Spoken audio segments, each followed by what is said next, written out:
Okay, recording is in progress. So thanks for the introduction, Sam, and yeah, welcome the people we've got today. There might be more people joining because there's a few more registered, in which case I'll just let them in as they go ahead. But otherwise, yeah, it is a topical topic, and certainly we're finding there's a lot of interest in it. And it's perhaps true of a lot of businesses that they get more interested in it after the event. And I think that's still quite common in not just in New Zealand, but all around the world from everything that I read and what have you. But yeah, I've got a PowerPoint. I apologize and sorry to say, but I'll flick that up and I'll just sort of talk to that and run through it. But you know, if you want to ask questions during it, please sing out. It's probably easiest and best to leave it to the end, but I'll leave that up to you. I don't mind being interrupted. You can see whether I'm able to come back on track or not and have a bit of a laugh if I'm not. So what I'm going to do is I'm just going to launch my PowerPoint, and then I'll share that particular screen because I've got so many screens here that sometimes it's difficult working out which one it's all on. Share screen, screen one, share. So hopefully now what you're seeing is the first page of my PowerPoint, and I'm just going to click share sound before that disappears.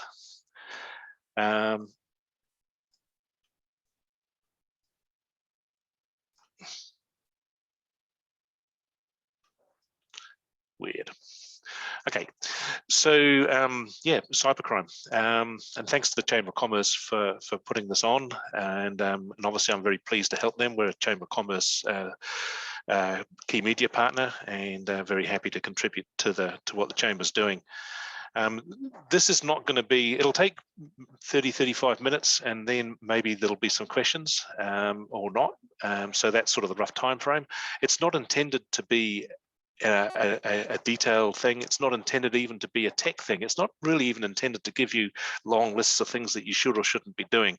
What I've really styled it as an executive summary for busy Kiwi business owners, and especially for SMEs, which is most of us in this part of the world. And so it doesn't go into those sorts of details, and it's designed really to give you some information about what cybercrime is, so that you can decide what that means to you and whether you're going to be concerned about it or not. So who are we? GTB. There's sort of a team, a little bit out of date, I must admit, but we'll get the photos up to date soon. But we've still got 8 people and a dog, and we're based in Kapiti, and you can see there roughly what we do. We work with busy professionals and people who need their IT to work well. Most of our clients are in the Wellington region, and I say that because for the last more than 12 years, 50% of our revenues come from the wider region, and about the same from Kapiti. But these days we do have clients all around the country. We've got businesses that are headquartered in Wellington, and they've got offices in Auckland, Christchurch, Tauranga, that sort of thing that we support all here from Wellington, from Kapiti. So, you know, we're a team, we do what we do professionally, and yeah, we do our best. So here's the agenda. And as you can see, I like to keep things fairly simple. I hope it is. What's going on out there? You know, let's just get our heads around that for a start, a bit of an update, some stats and what have you. And then, you know, bursting into, you know, why do you care about it? And then from there, how do you get your head around it and what should I be doing? And as I said, I'm not going to go into great depth about everything that you should be doing, because we have written an ebook, and you're welcome to download the ebook. That'll be available tomorrow, and I'll introduce that later on. So no particular need to take notes. So just kicking us off, a couple of graphs. You've got to have a couple of graphs, I guess. And I'm going to put a plug in here straight away, because you're going to hear them several times today for CertNZ. CertNZ is a government agency that was set up a couple of years ago to lead sort of cybercrime and New Zealand's response to it. And it's a public-facing organisation, and they've got a really good website. And from what I can see, they're doing a really good job in terms of, you know, educating and making statistics available. And so there's some stats. Now, you don't have to have done a maths degree to get the sort of the feel about where this is going, it's sort of reasonably obvious from that graph, I would think. But there's a couple of things to note. The first one is that there's no requirement in New Zealand other than the new Privacy Act late last year. But up until then, there's been no requirement to actually report cybercrime or cyber incidents. So all these numbers here are based on voluntary reporting. And anecdotally, but throughout our industry, there's a common understanding that there's a lot more crime than that's actually going on, a lot more incidents that are actually going on. And the true amount, no one really knows. I put a little green quote there on the right-hand side from NZ Tech magazine. The CEO of NZ Tech wrote that earlier on in the year, in February, and his headline was "Hundreds of New Zealand businesses now losing money to cyber criminals." And he's said in that there was 281 businesses that they knew of in the last couple of months of last year that lost money. So this is not reported incidents. This is actual businesses saying, yes, we lost money. And he said in the closing weeks of the year, there was 13 businesses or organizations in New Zealand that they were aware of that lost more than $100,000 each. And I think as we get into it a little bit, you'll see how this is happening quite a lot. So yeah, Sam, I mean, you mentioned the Waikato DHB, and I'll come back to them later on. Most of us, might even remember going back to WannaCry back in 2017 or 16 or whatever it was. And there's other ones that we've heard of too, like Kaseya. But underneath those ones that we've heard about, this stuff is going on all the time. Absolutely every day, and it's a bit scary. It's scary for me, and it's scary for us because we're sort of trying to do our best to help it.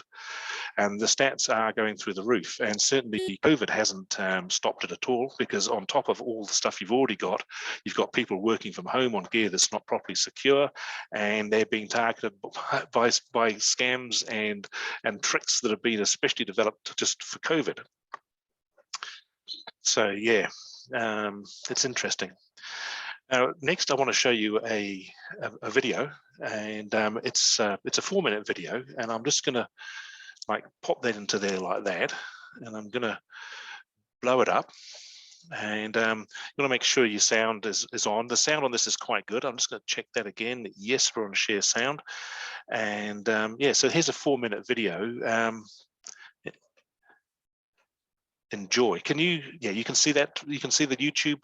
Can someone give me some feedback? You can see the YouTube screen. Yep. Cool. Probably could go full screen. I will go full screen. Yep. And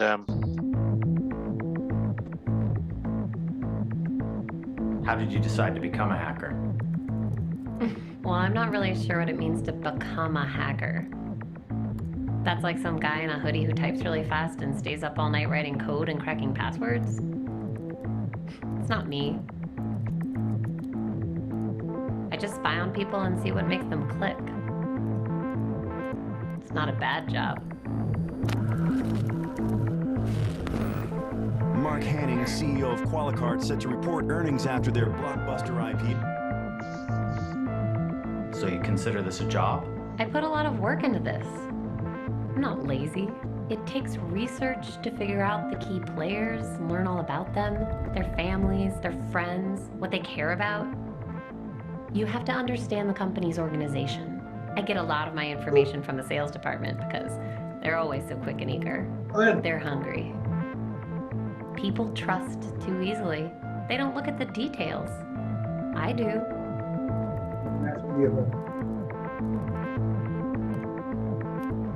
Details matter. That's what I'm good at. It has to look completely believable. It has to look familiar. This is where research is important. It's not some generic piece of spam. It's an email from their boss with their company signature. It's written in the voice of the boss. It's what he would say if he were writing this. What about the malware itself? How does that work? Somebody else out there already wrote all the code that does the actual attack. I'm just using it in the attachment. My skill is in my ability to get a bunch of people to click on that attachment. I always wonder what it's like when the whole thing unfolds on their end, when the panic sets in. Please leave your message after the beep. Hey, this is Rajiv in finance. Call me as soon as you get this. Something's up with my laptop. I can't. Katie, are you on your way to the office? Something's going on with our file servers. It's Karen in HR. Our benefits dashboard seems really slow. We're getting calls from users on it. Give me a call when you get this. Joining conference now. Apparently, there's a malware attack targeting our main. It's ransomware. They're holding us hostage. We're locked out of everything. I can't even check my phone. What about the backup? That will take days. We need this fixed now. You pay it. We don't have a choice. We're reporting earnings in 2 hours. But how do we know that Just they'll... pay it. Put every single person on getting us back up and running. That's the only priority now. Okay, it's done. I have the decrypt key.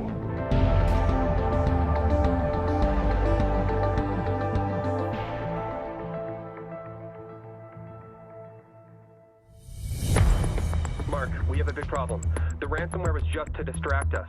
They got inside. They got everything. Customer data, financials, everything. Qualicards is reeling today from the news that hackers have released the personal information of nearly The 2 Nasdaq million closed lower today, led by Qualicard, which was down 14% on news that their recent data breach may be far worse than the company Its stock originally fell to a acknowledged. new all-time low on news that CEO Mark Hanning is stepping down after what is turning out to be one of the worst breaches of personal information in recent history. Do you feel bad about releasing the personal information? All the financials? All the money that was lost? All I did was get the files. I'm not the one that decided to release them. I'm not the one that shorted the stock. Somebody else had their reasons for that. It's above my pay grade. I was paid to do a job, and I did it well. And that's what's expected of anyone, isn't it? Anyway, markets bounce back.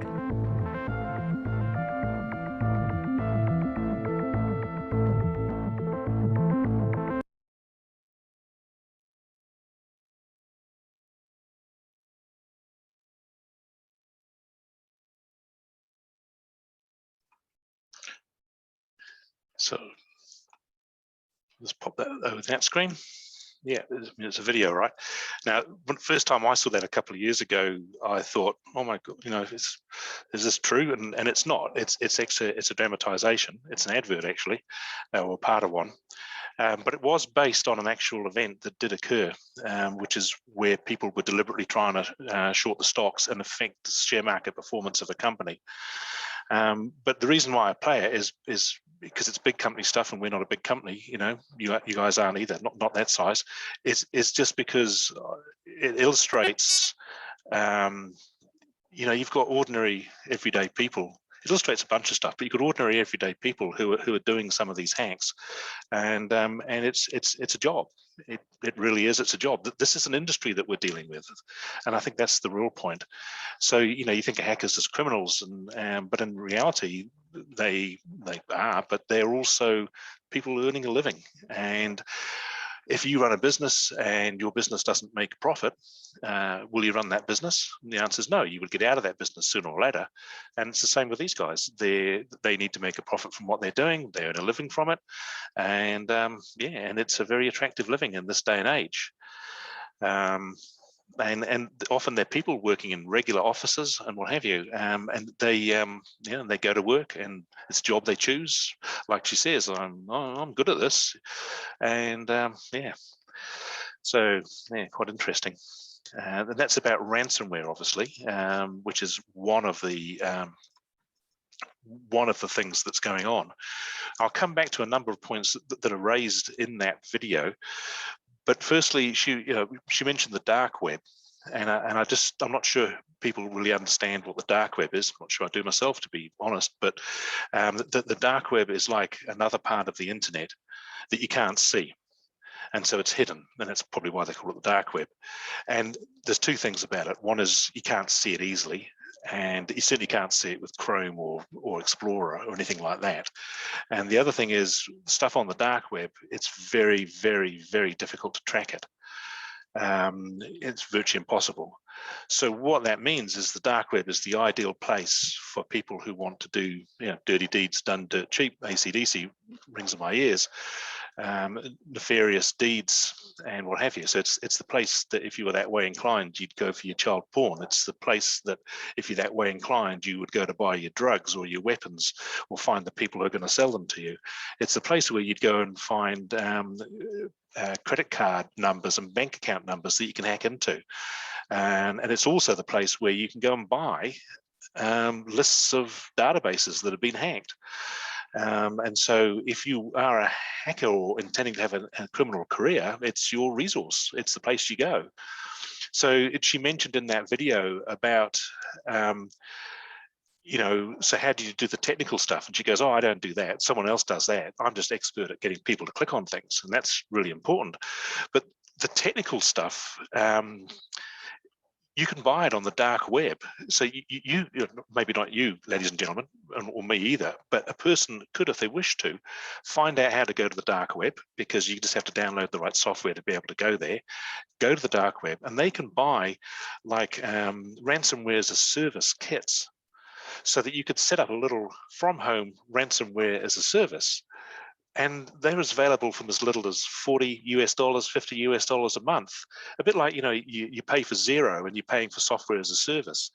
It's quite common these days. Well, you can do the same thing with ransomware. And based on that, it's got all the scripts that you need. It's got the technical stuff, and you can quite easily set up and start spamming out huge numbers of emails, or however it works. And if you get into someone's system, then it's got all the tools that you need. And I learned about this a couple of years ago, and it sort of quite shocked me at the time that it was so easy. But this is the way that it is. So we had a client a couple of years ago, and this happens every now and then, and there's a medical center, because we've got a few of those, like I said at the start, and the practice manager emailed me and said, hi, Mark, one of the doctors has had an email, see below, and in it they say that they've got his login and password. How does this happen? Do we need to be worried about it? And the thing was, it was this doctor's actual password that he used in almost everything. Because sometimes what happens is that when websites are hacked from somewhere, or when they find information from somewhere about passwords, they get put in databases, and those databases have a value, as you can probably imagine, and they get sold and bought on the dark web. And so this one would have been sold and probably bought by somebody looking to hack into people, and then they've sent emails to the people with their actual passwords in it, because the password would have been compromised from a website that was hacked a few years ago. So, you know, this is one reason why the days of having just a simple password that you use all over the show, and, you know, I used to have that back in the olden days, are gone. You really can't afford to do that. And the thing is, you know, if your password was your IT team, you can't change the password to your IT team 2, and then a few months later change it to your IT team 3, or even, you know, my dog's name 4, and then change it to my dog's name 5, because often what they're doing is they're matching up different data sources. And of course, most people put so much information on Facebook these days, dogs' names, all those little quizzes that you get on Facebook. A lot of them are sus. The data that they get from those quizzes about your dog's name, your favorite pet, whatever it is, a lot of that data will migrate its way into the dark web, where it will be amalgamated and massaged with other data to come up with indications about potentially how to hack you. And this stuff's all for sale. Yes, so that's the dark web. Dirty deeds done dirt cheap, and it's out there, and most of us wouldn't know how to access it, which is probably a good thing, but it's where the criminals go. This is a clip from the NZ CERT site, and just as it builds, it's just the sorts of threats that are challenging us these days. I'm not going to go through them all individually. You can probably read those quickly while I'm talking. But we're a part of a group of other IT companies called the ITA, and we operate all around New Zealand. And we often talk, and security, you won't be surprised to hear, is quite a major topic, because we're all concerned about it. And we don't mention company names or anything like that. But the number of ransomware attacks going on is substantial, and the number of attacks, these phishing scams where they try and get your email details, is really substantial, and especially in the last year, and this has been commented on in some of the tech media, even in this year, they're really targeting financial transactions, financial organizations, and typically what they will do is they will find, or they will hack someone's email account, and then they can take over that person's email, and then when that person is sending an email saying, can you settle by transferring, you know, the example from New Plymouth was $1.6 million into this account, then they will change the account number. Now in New Plymouth, the eagle-eyed accounts clerk picked that up. Oh, change your account number. And you would expect that. But the thing is, and it was a she, if she'd had a bad day, or she wasn't particularly on her game, she might have missed it. And they're doing lots of these, so you don't need many of them to succeed, and you've actually earned a lot of money. So yeah, medical's been a target for quite some time because of the health information, but especially in New Zealand at the moment, anyone transferring money around, you're quite a big target as well. We had, and this is getting into scams more than cybercrime, but it's really the same thing. A couple of weeks ago, so I gave this presentation at Rotary, and in the 2 weeks before I gave the presentation at Rotary in the early July, we'd had two old ladies, bless them, and 98% of our business is business to business, but obviously we've got the homes down the road, and both of them had come in, and both of them had been ripped off online. And this is another form of scam. And one of them had transferred $10,000 or had transferred $10,000 out of her account. And what they do is it's a social engineering, and it's a refund scam. So they ring you up and they confuse people so much, and it can happen to virtually anybody. Well, maybe not, but I mean, it can certainly happen to a lot of people. And they show you your own bank on the screen, and so they pretend to be the bank. And because they're telling you things that you think that they couldn't know, you believe them, and they're actually controlling these people's screens and convincing them that they need to refund money to the bank, which is not going to the bank. Yeah, there's some really scary stuff going on out there. But the phishing scams at the moment, which is where they're after your email passwords, and then they try and do something based upon having access to your email. Because if they've got access to your email, you know, they can stop you seeing things. They can send emails on your behalf and then delete them from the outbox so that you didn't know they've been sent. And of course, they can change account details and those sorts of things. So phishing scams and ransomware are really quite prevalent at the moment. Another one that builds on that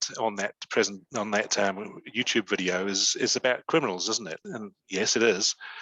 In the days gone by, you know, certainly from a while ago, you were sort of thinking of hackers as being, you know, the nerds that sort of like slightly musty smelling bedrooms, and they're doing it at night to prove how clever they are and all the rest of it. And those people are still around. But increasingly these days, and this has always been true, but increasingly these days, there's also the opportunists. And these are the people like the lady I think we saw on the video, where it's a job, it's just a job, and they've decided to do it. And as IT gets better, it gets better for them too. And so what it means is it becomes really cheap, really low cost to actually set up a hacking business. And I put there lowering entry barriers. And so this is becoming productized. People are buying services where they can hack us. Organized crime's got into it in a big way. And this is not your local mob, but this is more your international criminals.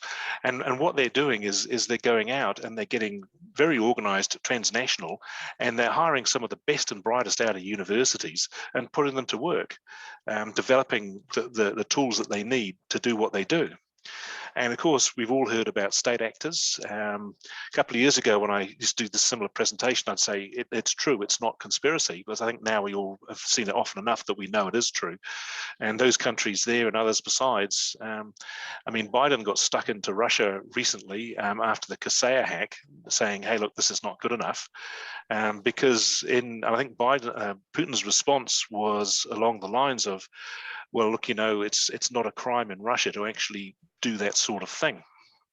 And so, yeah, there's buildings full of people in overseas countries who are organized around hacking our infrastructure, and not all of their aims are dollar.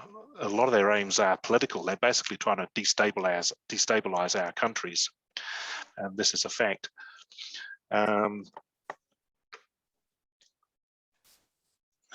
So why should you be concerned about that stuff? There's 3 slides, I think, that talk about, you know, the sort of risk that business owners face. And the first one I want to highlight, and there's been some good studies international, but again, no one knows exactly what's going on because this is not always reported. But there's been some studies that I found and sourced and checked the backgrounds of, where the biggest cost and disruption is the disruption to the business. As Sam, you know, you mentioned down about 3 days. As you can see from this research that was done here a couple of years ago, 61% of people that they had surveyed was still out after 3 days. So often the actual ransom, if they're going to pay it, is significantly less than the disruption that the business faces by having people who are locked out of their files and their computers for a period of time. And as we saw in Waikato, there was, you know, they were locked out for weeks off and on, but that was a different sort of attack, I think.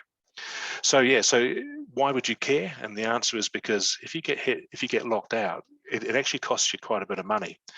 And it costs you the opportunity because you can't do anything during that period. The other risk is losing customers and losing reputation. And there's been surveys done where people have shown that people tend to trust companies that have been hacked a little bit less.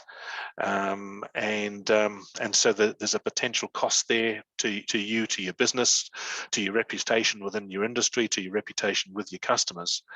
Obviously, we want people to come up and actually fix their problems, but there's still a cost to you. And this was a slide I just put in today. It's an old story about the Nelson family that nearly lose home deposit. And if you Google that stuff, Nelson family nearly lose home deposit, it's a particularly good article back from 2019 that describes how the hackers do the email phishing and how they interfere with settlement emails. And these people here very nearly lost their money. And if you're interested, Google that and have a look, because it's quite interesting. And certainly if you're involved in financial transactions, I'd suggest it's worth a read. And there are people who do lose their money, but they don't normally get articles written about them. And so the final sort of risk for you is, yeah, it can cost you money because you can lose substantial sums of money. And from the ITA network of IT companies, you know, a lot of people are being hacked, and they're trying to steal hundreds of thousands at a time. They're trying to steal house settlements and things like that. There's another couple of notes I put on this one. One is just saying, quite recent, saying that since Biden's had a go at Russia, there seems to have possibly been a reduction in the number of larger scale attacks. However, we now seem to be seeing more smaller scale attacks, and perhaps some of these groups have gone to ground a little bit in the interim. And also that other note there are hidden costs. In the same way that if a person at home has been scammed once, you go onto a list that you're scammable, and you actually have a heightened chance of being a target again. It's sad, unfortunate, but it's true, because not everyone is going to be susceptible to being taken in by these things. And obviously, they're trying to make a profit, right? What they don't want to be doing is targeting people who aren't susceptible. So if you've shown that you're potentially susceptible, you will get targeted again, very likely. And that's the same thing. And as you can see, NZ Tech said a study by the UK government found 56% of small businesses that suffered a breach are victims of further attacks. And that comes out in the video that we had as well, with the lady there.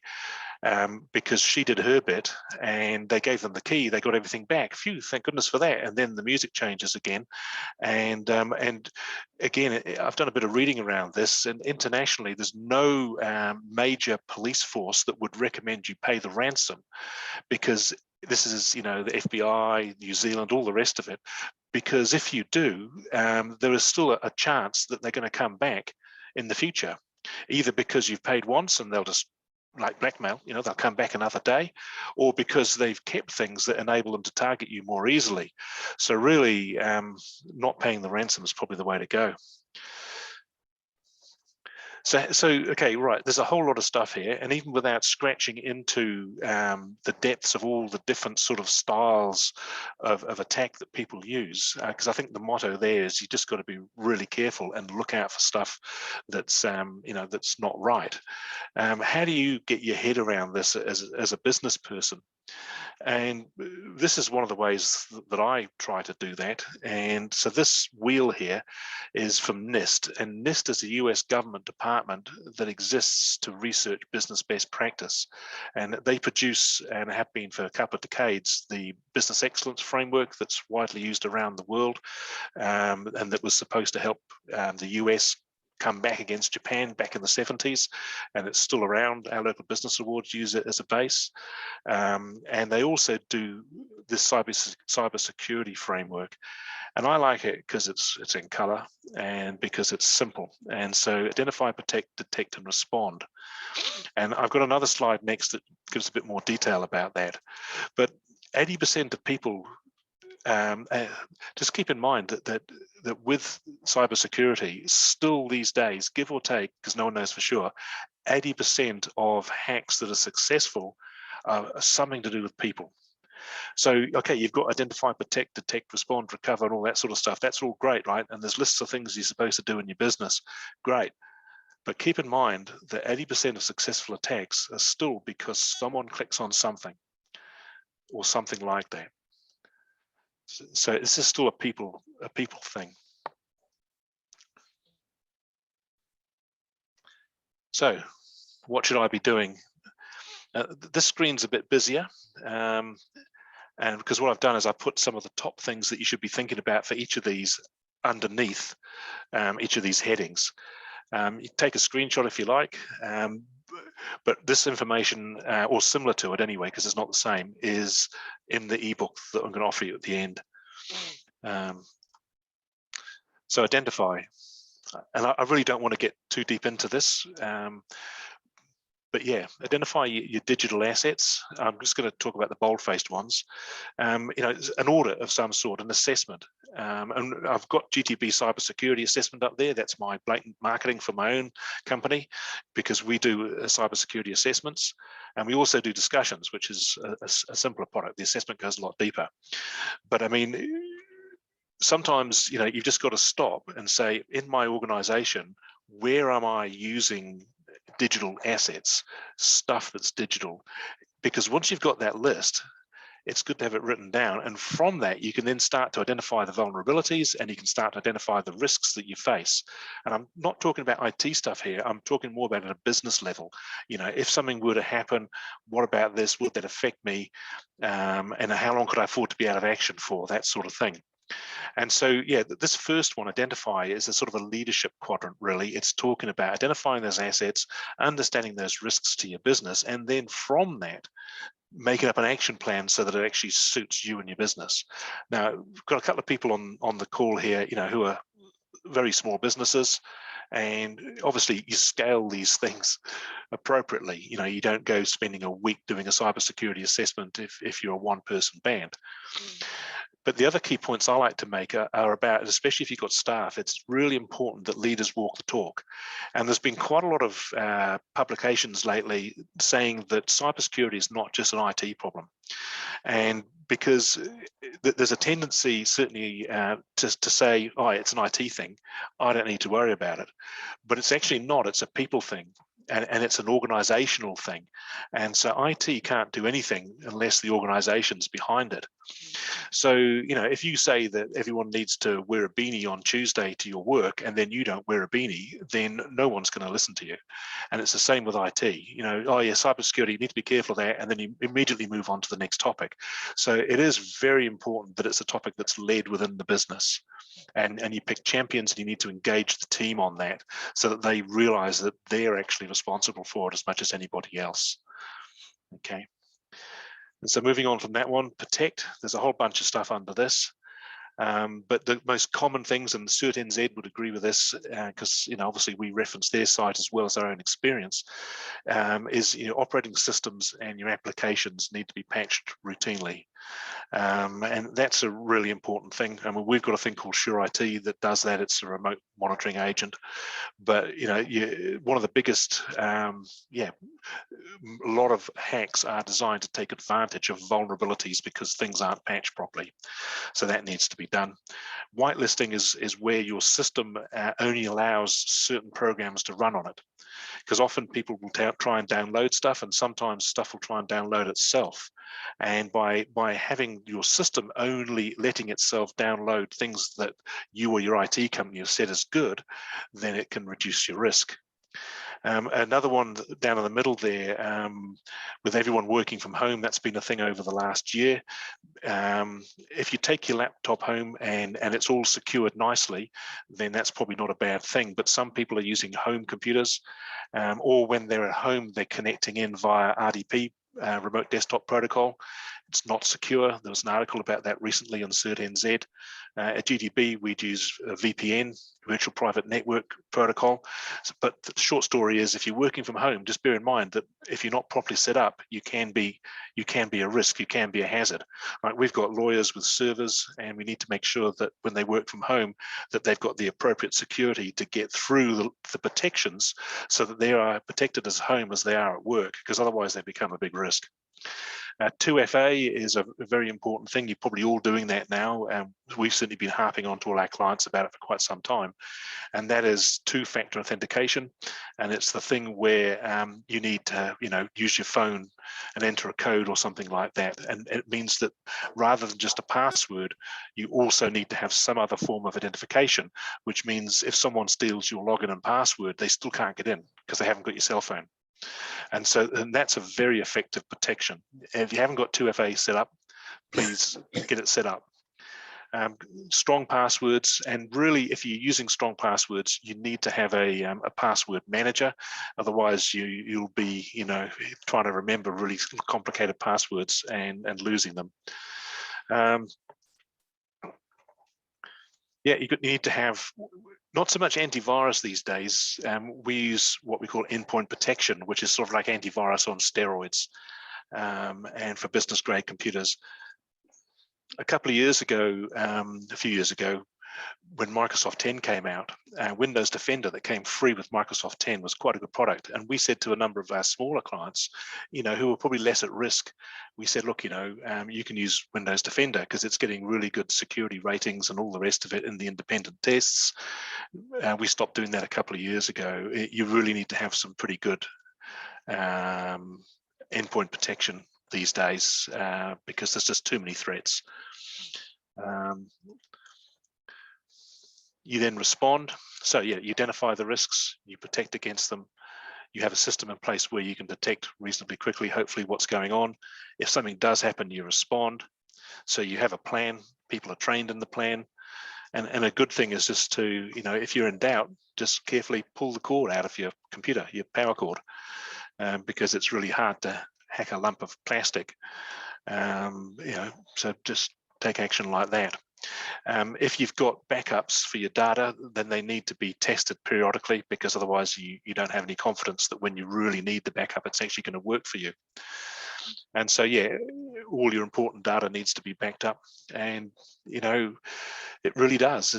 That's the short story, because we've had, for example, 2 of our medical centres over the last 6 years have been ransomware. One about 2 years ago was the most recent, and in both of them we recovered quickly because we had backups of everything and we had it separated, and we had practiced restoring the backups.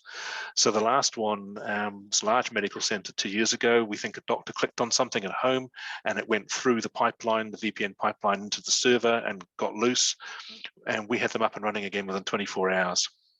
So we were really pleased about that. But I tell you now, everyone here was shaking in their boots. Adrenaline was very high, but it's because we had the systems in place and we practiced them. So for smaller people, you know, if you're the one-man band type thing, this may be not so important that you have that level of backup. So all of these recommendations here depend upon who you are and what your context is. But certainly if you're running a server, you need to have that stuff well practiced and what have you. So last little slide, and then I'll start to summarize.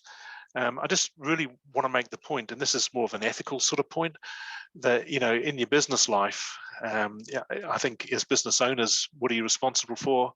Everything. And so you're responsible for this, and you need to show leadership, and you need to be prepared. Sorry, I apologize on behalf of the IT industry, but it's not our fault. There's criminals out there, and they are out to get you. But in your civic life as well, and especially as business people and, you know, people involved with the chamber, your leaders in society, you know, just spare a little bit of thought for other people, and try and maybe influence them. You know, if you've got, and I'm going to pick on older people, not for any particular reason, but, you know, maybe they're not too confident with IT, and as you know, sometimes when people get older, they get more easy to be confused, and those are the sorts of people that these bastards are trying to get at. And so if you've got someone like that in your life, just maybe have a chat with them about what's going on, because they could be a target. And as a society, I think, you know, we need to move to be more proactive, and we need to see more government action. Of course, everyone says that about everything, but I think after the you know, the Texas stuff in America, where the energy grid got hacked, the oil pipeline, I think, you know, the Americans are starting to take this a bit more seriously. So hopefully we'll get some good action, because we need to fight back against these criminals, because they are threatening our society, our open society. They're threatening it, and I don't like that. And so then we just move into a quick sort of last slide. As I said, what I wanted to do was really just race you through, you know, what is cybercrime? You know, why should you care about it? Like, what risks exist to you as a business person? And then touch on some of the things that you could do about it, so you've got somewhere to start. We're going to, a couple of months ago, we wrote an ebook for health centres around New Zealand, and it was quite popular. And it was basically how to protect against cybercrime, how to lower your risk. And we've rewritten it and launched it today for this, and we'll be putting it out through our normal channels. But if you want to get a copy of that non-technical ebook, then there is a link, and Josh told me that, you know, that we'll have the ebook up tomorrow.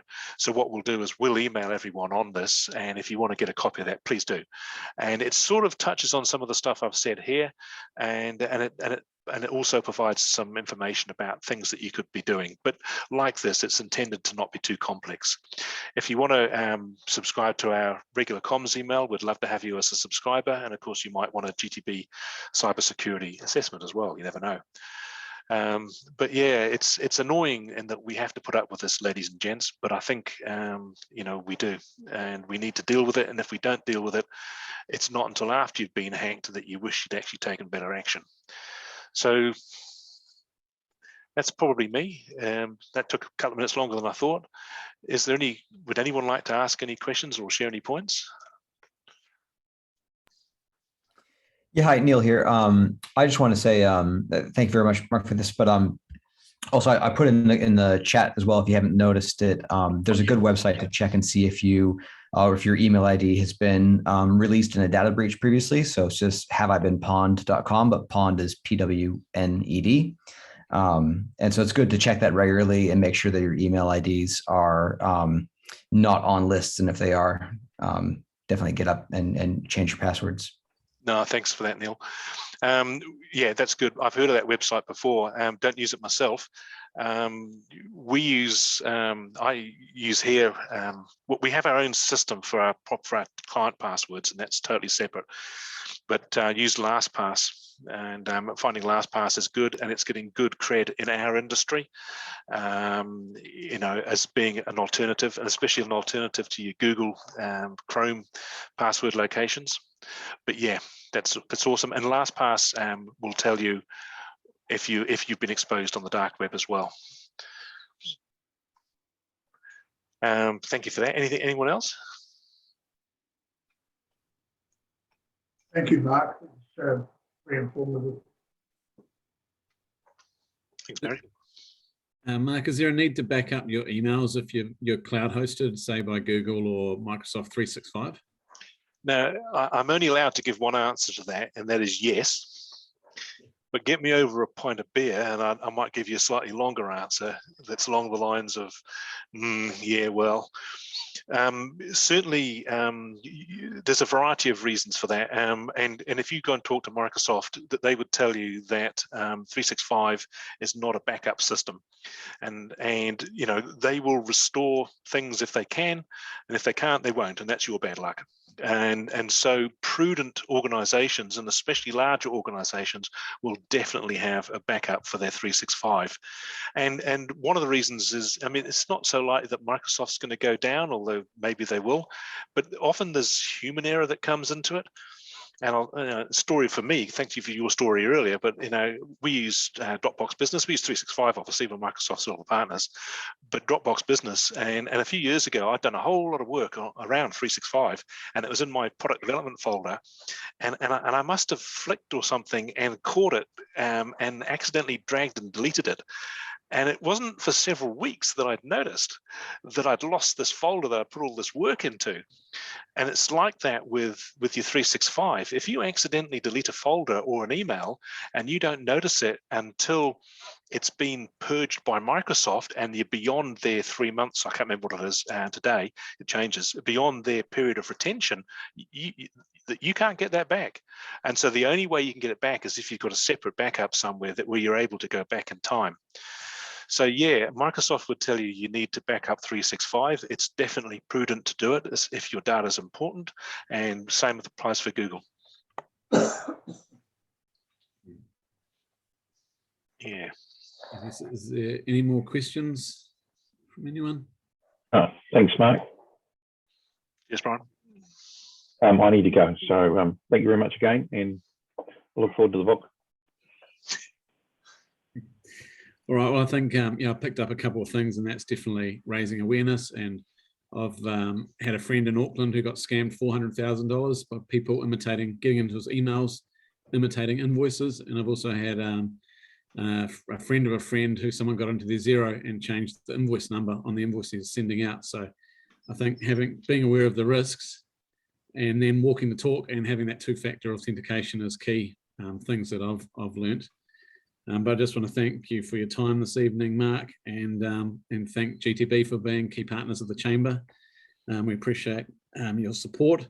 So yeah, anyone out there, please get in touch with Mark for your IT needs, or I think he said it was a cybersecurity assessment as well, and download the ebook. But yeah, thank you very much for your time tonight. Thank you, and take care, level 3, everybody, and see you around. Thanks very much, everyone. Bye.